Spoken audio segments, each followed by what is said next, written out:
We get a lot of calls from people who get other distributors and take them out of their vehicle and put another one in, and then they can't get the Jeep running again. I'm just going to show you quickly how to make sure that you get the distributor in and get the wires hooked up so you don't have to worry about being out of time with it. With these old Jeeps here, the distributors ran off the bottom of the oil pump. So if you take one distributor out and put it back in, you should be able to get it back in time real easy. But when you look in the repair manual, there's usually a section there that tells you on the spark plug, where the spark plug wire is going here, it'll say that number one spark plug is at 5 o'clock on the distributor.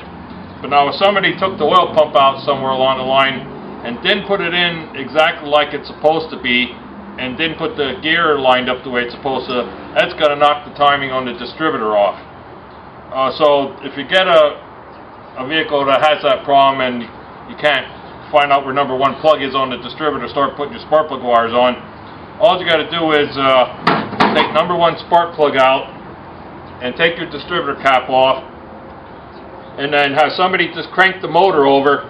and while it's cranking over, when you have compression on your finger at the hole, look where the rotor is pointing on the distributor, and that's where number one spark plug wire is going to go.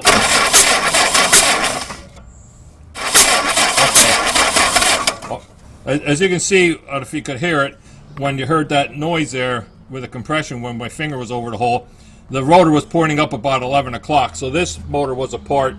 and the oil pump wasn't put in exactly how the book says to put it in, but it really don't make any difference. So when you go to put the wires back on this thing, number one spark plug where I had compression was up at 11 o'clock, and that's where number one spark plug wire is going to be. That would be this one. This is my number one wire, and when you put the cap on, that's where it ought to be. And then I put number one spark plug wire on here, 1 3 4 2 counterclockwise, so it'll be 1 3 4 2, and put them on counterclockwise. And then when you put the spark plug back in and hook it back up, and you just loosen the bolt here to turn your distributor and have somebody crank it over, you should be able to turn the distributor back and forth, and you should get the Jeep to start right away pretty easy. It shouldn't take much at all to get it running. Sometimes you go to set the timing and the oiler hole hits the block that you can't set the timing right, then you're going to have to drop the plug, the oil pump out, and give it a turn on the gear and reset your distributor again, so that it'll bring your